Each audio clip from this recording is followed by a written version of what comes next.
ব্যাঙ্গালোর থেকে গ্রেপ্তার জঙ্গি। ধৃত জঙ্গির বাড়ি বাদুরিয়া। রাজ্য পুলিশের এসটিএফ ও কর্ণাটক পুলিশের যৌথ অভিযান চালিয়ে ব্যাঙ্গালোর থেকে আশরাফুল মালিক নামে এক জঙ্গিকে গ্রেপ্তার করেছে। ধৃত এই জঙ্গি তেহরাকি তালিবান জঙ্গি সংগঠনের সক্রিয় সদস্য। পাকিস্তানের এই জঙ্গি সংগঠনের সঙ্গে বহুদিন জড়িত রয়েছে বাদুরিয়ার বাসিন্দা আশরাফুল মালিক। এই আশরাফুলের বাড়ি বাদুরিয়া থানার জাইশকাটি আটঘরা গ্রাম পঞ্চায়েতের নোয়াপাড়ায়। জানা গিয়েছে 2025 সাল থেকে ব্যাঙ্গালোরের জিগানি ইন্ডাস্ট্রিয়াল এরিয়া টাটা অ্যাডভান্স লিমিটেডে নিরাপত্তা রক্ষীর কাজ করত বছর 25-এর আশরাফুল মালিক। সেখানে কর্মরত অবস্থায় তেহরাক-ই তালিবান পাকিস্তান জঙ্গি সংগঠনে যোগ দেয় সে। ব্যাঙ্গালোর থেকে অনলাইনে এই সংগঠনের একাধিক কার্যকলাপের সঙ্গে যুক্ত ছিল সে। বিশেষ করে পাকিস্তান ও আফগানিস্তান সীমান্তে পাকিস্তান সেনা যেভাবে আফগানিস্তানের নাগরিকদের ওপর অবৈধভাবে আক্রমণ ও লাগাতার হামলা চালাচ্ছে, এই কার্যকলাপের সঙ্গে সে যুক্ত ছিল। এসটিএফ সূত্রে এও জানা গিয়েছে আফগানিস্তানের ভিসার জন্য সে আবেদন করেছিল। কর্ণাটক পুলিশ তাকে গ্রেপ্তার করার পরে রাজ্য পুলিশের এসটিএফ এর সহযোগিতায় শনিবার আশরাফুল মালিকের বাদুরিয়ার বাড়িতে তল্লাশি চালানো হয়।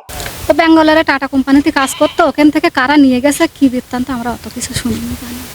জানতে পেরেছি ওখানে পুলিশে ধরে নিয়ে গেছে। পুলিশি থানার থেকে ফোন করেছে, আমার ছেলের কাছ থেকে তো নাম্বার পেয়েছে, ওর বাপের নাম্বার কোথাতে পেয়েছে জানি না। আপনার ছেলে কি করতো আর কোথায়? টাটা কোম্পানিতে সিকিউরিটির কাজ করতো ব্যাঙ্গালোরে। কতদিন? 1.5 বছর আগে। 1.5 বছর থাকে, মানে 1.5 বছর থেকে এই পর্যন্ত 1.5 বছর। পুলিশ এসেছিল আপনাদের এই বাড়িতে? না।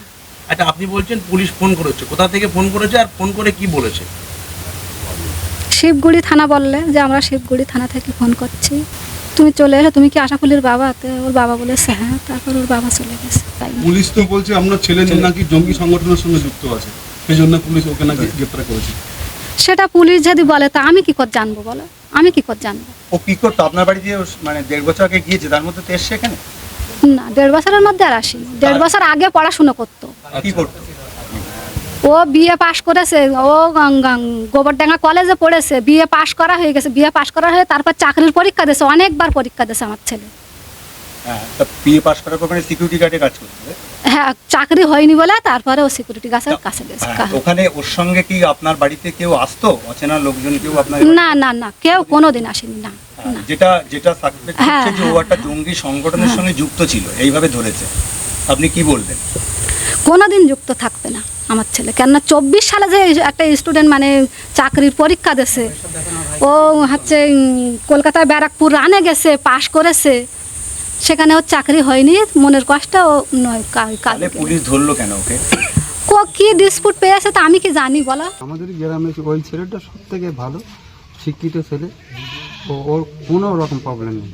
ওই শুনেছি ওদের ওর বাবা মার মুখে যে এই ব্যাপার, ওখান থেকে নাকি পুলিশে তুলে নিয়ে যায়।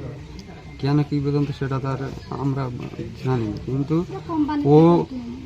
ওখানে যা বলেছে ওসব মিথ্যে হয়ে ওর ইয়ে করেছে। চাল ভালো, ওর মতন ছেলে হয় না। গ্রামের আপনারা আশেপাশে রুদ্রপুর, নারায়ণপুর, জঙ্গলপুর, বাগজোলা, বাদুরিয়া থানা, আপনারা আমাদের জিজ্ঞেস করার পরে মানে না বলেও যদি ওদিকে যান, আপনাদের সবাই বলবে, নাম করে জিজ্ঞেস করে বলবে কিরকম ছেলে, ওর বাবা মা কেরাম কিংবা ও কেরাম, বলবে ওর মতন ছেলে হয় না।